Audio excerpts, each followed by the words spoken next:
estamos nosotros tratando de iniciar otro recorrido por el campo, sabiendo que usted nos espera y además que espera la bienvenida musical, y así suena la de hoy. 86, México, México.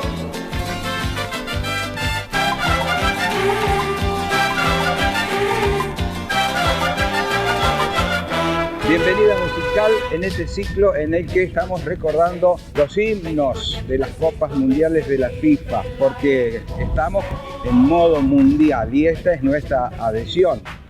Revivir algunas de las canciones que identificaron a las Copas Mundiales de la FIFA, y aquí estamos junto a imágenes de paisajes de la República Argentina iniciando este nuevo encuentro por el campo. Pintemos de colores las nubes que al pasar dirán con grandes letras: en México el mundial.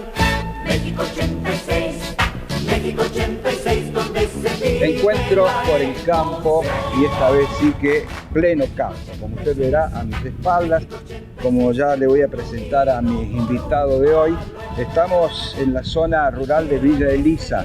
Y será para hablar de esta situación que nos ha planteado. Estamos parados en noviembre, pero cuando usted reciba este saludo, reciba este mensaje, ya va a ser diciembre. Le damos la bienvenida a Juan Pablo Ioele. Juan Pablo, ¿cómo estás? ¿Qué tal, Ernesto? Muchas gracias de nuevo por tenerme en cuenta. Invitado de lujo, permítame que le diga, Juan Pablo, porque por un lado siempre está y por otro lado es uno de esos hombres profesionales, técnicos en agronomía que sigue muy de cerca toda la información. Así que vamos a hablar de este ambiente que nos tocó. Sí, un año bravísimo. Desde que yo estoy en la zona el más bravo, y cuando mirás los registros, hace muchos años que no tenemos un año así. Estamos justo parados en Villa Elisa. De esta zona para Monteguay te vas a encontrar con la mayoría de los establecimientos hoy con un milimetraje por debajo de la mitad de su media. En noviembre, ya mediado, estamos a un mes y medio de terminar el año, un año tremendo que a su vez viene de 2 años bravos. Esto de las 3 niñas, que lo leí en un artículo suyo y me llamó la atención. Trillizas tuvimos este año en lo que respecta al evento niña.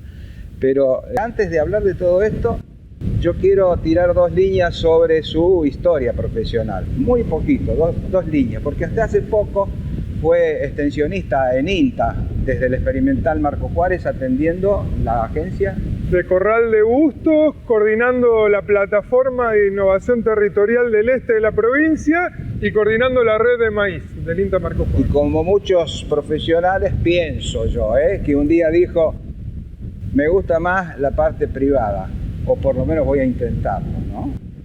Aunque ya lo habías hecho. Claro, yo soy un bicho medio raro en el INTA.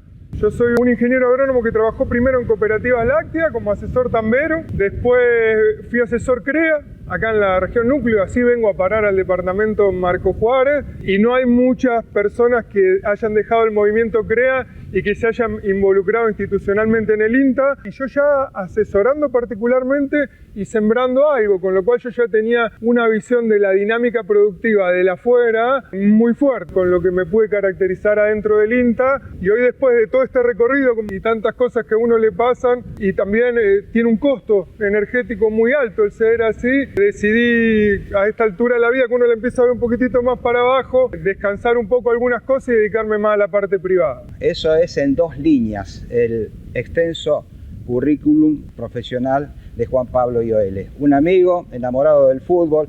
Estamos escuchando músicas de mundiales, así que al final vamos a hacer algún comentario de este mundial en el que estamos involucrados, y nosotros nos adherimos con la música de comienzo y final del programa. Bueno, Juan Pablo, el tema pasa por esto que te decía anteriormente, ¿no? Cuando arribábamos a este campo, que ya me vas a dar algunas características del mismo, me decía: estamos en el desierto, casi, ¿no? En el desierto por el ambiente. ¿Viste lo que son los caminos para llegar hasta acá? Son todos guadales, es polvo de que salís hasta que entras, entra por cualquier lado del vehículo, tenga el vehículo que tenga. Un año muy complicado en la zona nunca visto. Hemos tenido años productivos peores. Vos acordate que esto, cuando se movía todo y se daba vuelta, te encontrabas con 600, 700 milímetros anuales y tenías un año muy complicado. Pero desde la llegada de la directa, como un gran buffer en cuanto a la economía de la humedad en el suelo, estos escenarios no eran tan comunes. O lo podías tener una campaña, pero después lo tenías una en un segundo doble golpe y la tenés ahora con un tercer golpe demoledor, principalmente para algunos productores que apostaron mucho desde el principio y que hoy la están pasando mal. Juan Pablo, me quiero detener acá, aunque sea 20, 30 segundos, con esto que decías, y me acuerdo de las inundaciones de Villa Elisa, que no podía entrar la gente, y hemos hecho canales, hemos eliminado esa agua, pero hoy esta realidad ¿tiene algo que ver aquello de haber sacado las aguas? Básicamente, como vos lo dijiste antes, soy un extensionista que aporta desde la investigación al territorio, pero en el tema clima es hiper complejo los factores que afectan una situación como esta. Vos fijate que lo dijiste perfectamente, hace 4 años acá no sabíamos cómo sacar el agua y estábamos planificando qué íbamos a hacer con los pueblos y estábamos viendo si los mejores campos pasaban a ser los peores porque eran los de mayor riesgo, y asumíamos muchos de los técnicos en la zona con un discurso por ahí muy común, diciendo que en realidad estábamos trabajando poco la demanda, que no importaba lo que lloviese. Hoy la realidad está dando la razón que cuando no llueve no hay agua, independientemente del sistema de producción el cual lleve adelante y de los distintos coeficientes de evapotranspiración que tenga entre pastura, monte, agricultura. Cuando te llueven 350 milímetros en el año, independientemente de lo que te pase y venís acarreando 2 años anteriores, la situación es complicada. Bueno, va a ser ese el eje de la charla, la situación, el ambiente, este escenario climático que nos ha tocado. Vamos a ver, vamos a palpar aquí en este campo los cultivos, que tenemos maíz y tenemos trigo aquí pegadito, ¿no? Sí, este justamente es un campo muy interesante de la zona.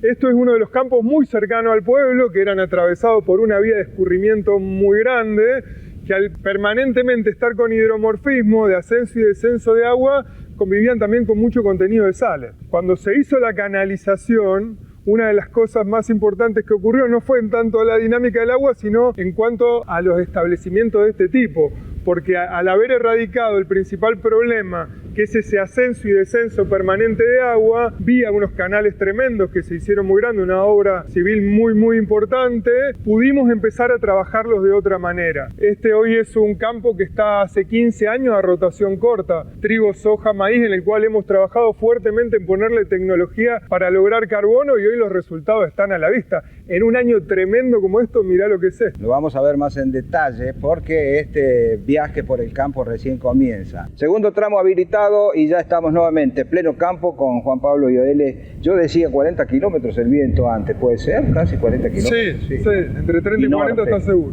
Y norte. Y norte, que no sopla nunca norte. No sopla nunca norte. Y acá en el barrio le dicen el viento de los locos también. Sí, por eso está allí. O en el barrio suyo también. Sí, exactamente. Yo decía que estamos en un campo y ya dio algunas características Juan Pablo y Oele, pero vemos maíz y trigo sembrado ahí sin que nadie lo separe, solamente la línea de un cultivo y otro. Comencemos por el maíz, que es la gruesa que estuvo esperando que haya humedad. ¿Cómo lo sembraron? ¿Cuándo? ¿Cómo decidieron sembrarlo? En este campo, en un principio, lo trabajábamos mucho en función del pronóstico del año y cómo estábamos de agua al principio, por eso muchas veces fuimos a tardío y en algunas ocasiones a temprano. Con el transcurso de los años, otra vez esa rotación corta, trigo, soja, maíz, y al no tener más esos problemas de hidromorfismo permanente, hemos logrado, dentro de todo lo que se puede, generar un macizo mucho más homogéneo de campo, en el cual este maíz, para que te dé una idea, a pesar de que estamos parados arriba de un complejo de clase uso 6 y 4, es un maíz sembrado en septiembre con un paquete tecnológico de un maíz de altísimo potencial para lo que es la zona, porque la campaña pasada ya sacamos 123 quintales, el anteaño sacamos casi 5.000 kilos de trigo y el año pasado 3.400, en ambientes, como te dije antes, muy complicados. Nosotros lo trabajamos con la máxima tecnología y como venimos trabajando muy bien el aporte de carbono y tenemos mucha cobertura, teníamos algo de humedad para poder sembrarlo temprano. Un maíz que lo sembramos temprano, en un año con la humedad justa y en el cual las heladas no pararon nunca. No solamente azotaron al trigo, ese trigo tiene daño por más del 56% por heladas, el maíz también se vio afectado en una parte, pero totalmente recuperado. Vas a ver que si pasás por otros lotes están muchísimo más complicados en situaciones de bajo. Este, dentro de todo, todavía la está piloteando. Y este año vi cosas que no no vi nunca en todos estos años de extensión, que es maíz helado antes de sexta hoja. Tremendo, ahí atrás de Valdicera, entre Montemoín y Monteguay. No la totalidad del lote, pero sí en algunas partes de los bajos plantas que se murieron. Es muy difícil porque el meristema de crecimiento en el maíz está ahí, del ras para abajo, hasta sexta hoja que empieza a elongar y a encañar. Así que un año muy complicado, no solo del agua, sino que el frío no nos abandonó nunca. Estaba recordando que leí en tu último artículo, por lo menos el que yo he visto, donde hablabas de la triple niña y de una helada a principios de noviembre que vino casi a completar todo el año. Sí, sí.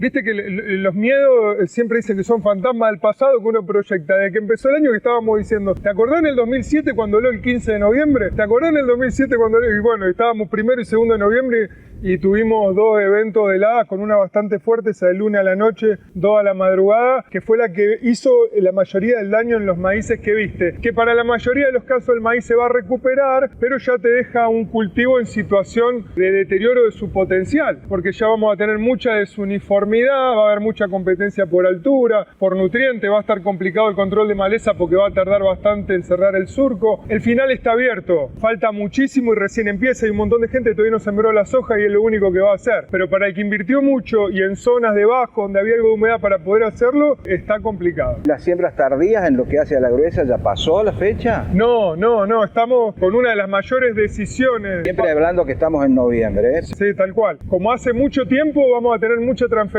de fecha a diciembre en maíz en esta zona. Vos justo decías de la extensión, una de las cosas que más laburé desde el 2006-2007 hasta ahora es la adaptación de maíz por fecha. Sabemos que el maíz es uno de los cultivos que mejor correlaciona agua útil al inicio con rendimiento, y a los ambientes de media para baja con un año como esto, estar arriesgando maíz temprano no tiene mucho sentido, así que vamos a tener mucho maíz tardío para cuando salga el programa. Y si no hace mucho estuve cubriendo una de las jornadas que todavía estabas en INTA de los ensayos de maíz, y se hablaba mucho allí de la siembra tardía de maíz que estaban dando muy buenos resultados.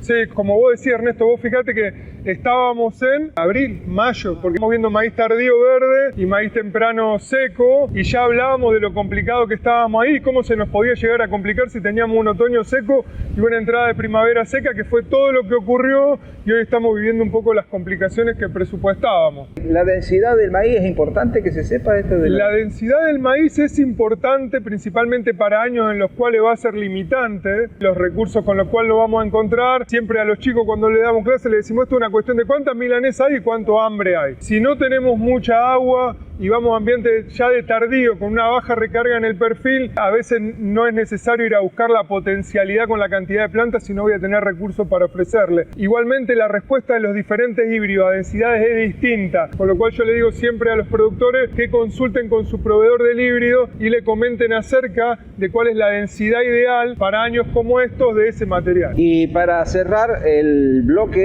donde le habíamos dicho que íbamos a dar características de los cultivos y del campo, ¿qué me decís del trigo que está ahí cerquita? El trigo es el gran perdedor de la zona este año, porque hay que no tiene revancha. El maíz tiene revancha, la soja casi ni arrancó. El trigo es el perdedor del año. Si a eso le sumamos que a ese trigo lo tuvo que sembrar un productor, no todos tienen la misma aversión al riesgo, y algunos eligen una estrategia de seguro y otros otra. Tuvimos muchos casos de este año que tuvimos que ir a revisar lotes con daño más de 85-90% sin seguro de helada, con lo cual ahí ya arranca un año. Ese es el actor más complicado del que hablábamos antes. ¿Y qué se puede decir de rinde de ese trigo? Y de rinde depende mucho, principalmente nos limitó la humedad, no tuvimos nunca agua, con lo cual el potencial fue muy bajo.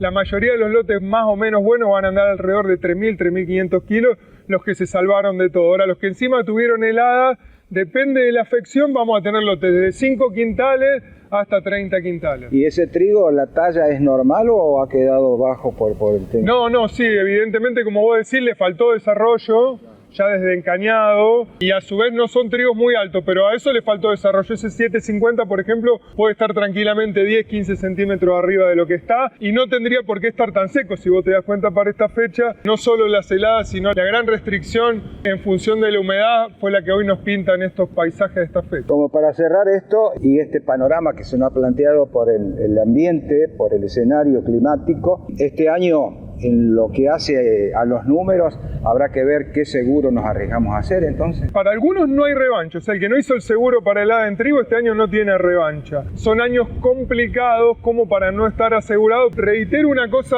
que dijimos hace un rato, por ahí, por más que el programa salga en 20 días o en un mes, estamos a un mes y medio de que termine el año y estamos por debajo de la mitad de la media, con lo cual algún episodio fuerte posiblemente tengamos. Ojalá en algunos casos, si no viene tan bravo, pero generalmente estos años entran peligrosos, nunca sabemos qué es lo que va a pasar, pero ya si el año viene complicado y encima no nos fue tan bien con el trigo, no estaría tan bueno arriesgar el resultado de la gruesa. Y quiero recordarles que la media en la zona son 900 milímetros y un poco más, y no llega a 400. Tal cual, exactamente, como vos lo decís.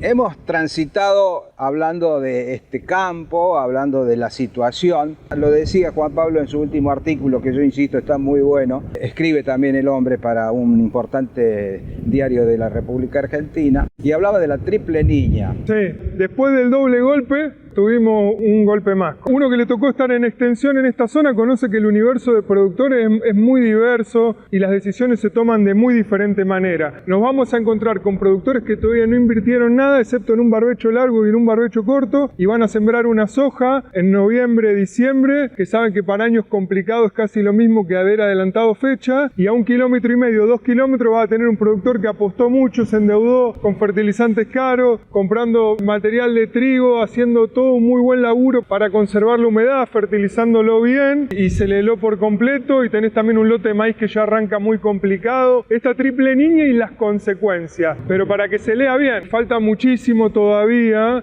y quizás esta situación se pueda revertir y hasta en algunos casos escuchar esto que estamos diciendo ahora y decir, mirá cómo terminamos a pesar de eso. ¿Y los pronósticos qué dicen? A esta altura el pronóstico no tiene mucho más ventanas para lo que para nosotros respecta en función de las decisiones. Ya estamos apretados hasta donde tenemos que trabajar y apenas tengamos un poco de humedad, soja, arrancamos en el transcurso de noviembre y diciembre, porque sabemos que en soja es un cultivo que depende mucho más de las precipitaciones durante llenado de grano, durante su periodo crítico, que básicamente en cómo está el perfil cuando arranque. Con una buena progresión de lluvia quizás podamos tenerlo de esa manera. No creo que nadie hoy esté tomando decisiones en función de eso, porque ya se tomaron todas las decisiones, ya estamos sobre el límite donde tenemos que actuar y ojalá se revierta antes, ¿no? Cerrar un año por debajo de la media ya sería el peor año histórico de que existe en registro. Como para ir redondeando, nos ha tocado este ambiente y usted ya tiró algunos tips de cómo actuar en estas circunstancias. ¿Querés recordarlos o por lo menos dar un consejo al productor cuando se encuentra en una situación como esta? La mayoría de los productores conocen muy bien el ambiente y para qué dan, excepto los que se despachan ese primer año. En maíz sabemos que el agua al inicio es muy importante. En ambientes muy buenos de esta zona, con muchísima cobertura, que supieron tener napa hasta hace muy poco, uno se puede dar ciertas licencias de arrancar con un perfil un poco menor, porque sabe que el maíz también es bastante rústico, principalmente hasta el inicio de floración, con muy poco la va a poder pilotear. Ahora en los ambientes más complicados, la decisión fue el atraso de fecha de siembra en maíz, la decisión a la hora de fertilizar los trigos fue la misma. En años muy complicados tratemos de incorporar el nitrógeno lo antes que podamos, así aprovechamos esas últimas precipitaciones y que estén en solución y disponible para los mayores requerimientos del trigo. Y en soja no mucho para decir, porque no sabemos con qué nos vamos a encontrar, porque hoy quizás nos encontremos al final de la película con que la mejor estrategia fue un 3 corto para salir antes y agarrar algo de agua, y hay otros que por ahí va a ser un 4 largo. Sobre soja no hay mucha recomendación que dar, básicamente en que no hay apuro por sembrar, que para años como esto irnos hasta fines de noviembre es básicamente lo mismo, y para maíz el atraso de fecha en todo lo que es ambiente de media para abajo. Le dije que era un lujo, ¿no? Hablar con Juan Pablo Ioele. Allí tiene usted como cierre un consejo para años como este, en que la lluvia no se ha hecho presente, porque se nos está yendo la primavera y el agua no parece. Bueno, de esta forma casi que estamos arribando al final, Juan Pablo. Yo te agradezco esta predisposición, haberme traído hasta este campo que estás atendiendo desde hace mucho tiempo. Es un campo que hace 18 años y hace 15 años que se está trabajando con rotación corta, con todo el desafío que tiene. Claro, y hoy en medio de la sequía elegimos aquí un eucalipto que todavía tiene algunas hojas. Hay un par de montes, ya se los vamos a mostrar también, pero bueno, estamos en medio del campo. Así que muchas gracias y le invito para la despedida. Bueno, muchas gracias, Ernesto. Vamos a buscar la despedida. México 86, México 86, donde se vive la emoción. México 86. Y en el medio del campo encontramos la despedida y la música que nos acompaña. Juan Pablo, claro que no nos va a traer recuerdos. México 86. México 86, tremendo. Me acuerdo de absolutamente todo. Me acuerdo que fue un equipo casi odiado, yéndose de la Argentina, bastardeado por todos los periodistas, maltratado el Narigón hasta el final. Y el Narigón bancó como siempre sus convicciones. Tenía también, ¿no? Tenía el comodín, el tipo, pero un mundial tremendo, con cuestiones de película, el partido con los ingleses. Fue el de la mano de Dios. Sí, es un mundial fílmico, por eso Héroes creo que es la película que más veces vi. 3-2 la final con Alemania. Tremenda, aparte ganándola 2-0, te la empatan 2-2. Burro que parece que no llega nunca. Burruchaga, Valdano y el Tata Brown. Exactamente, los tres que hicieron los goles. Así que México 86, esa fue su música identificatoria. Fue además el bicampeonato mundial de Argentina. Exactamente, es la segunda vez que salía campeón Y argentino. después arañamos en Italia. Y también y el Narigón casi con nada se gana este mundial también. Unido por un balón, mi tierra que se viste de su historia y tradición, ofrece a quien la quiere. Esta música nos lleva a la despedida donde vamos a encontrar la frase del final. Y hoy estuvimos hablando del ambiente, el medio ambiente, el clima que nos tocó. Y encontré, Juan Pablo, para irnos algo de Víctor Hugo, el poeta y escritor francés, que dijo que produce una inmensa tristeza pensar que la naturaleza habla mientras el género humano no la escucha. Eso lo dijo Víctor Hugo hace mucho tiempo, pero yo creo que hoy se escucha la naturaleza. Hay organizaciones, hay otra cultura, ¿no? Sí, como vos lo decís, si bien el tipo es un súper adelantado, porque fíjate lo que planteaba en esa época ya, hoy es otro tema. En todo, la calidad de vida subió muchísimo, la manera en la cual se piensan las cosas y no solo esas instituciones que han sabido presionar mucho para que se empiece a producir de otra manera, sino hay una gran concientización en los productores y principalmente en ese cambio generacional hay una cultura de muchísimo más respeto para con el ambiente. Gracias, Juanpi. Bueno. Gracias a vos por tenerme siempre en cuenta, Ernesto. Amigo ya de hace 20 años. Y así es. Y no podemos hacer comentarios del Mundial porque lo estamos grabando antes esto, pero hacemos fuerza cada vez que hablamos de los mundiales. ¿Cómo le estará yendo a Argentina? Sí. Aunque usted ya lo sabe porque lo está viendo ahora en diciembre. Nos vemos pronto.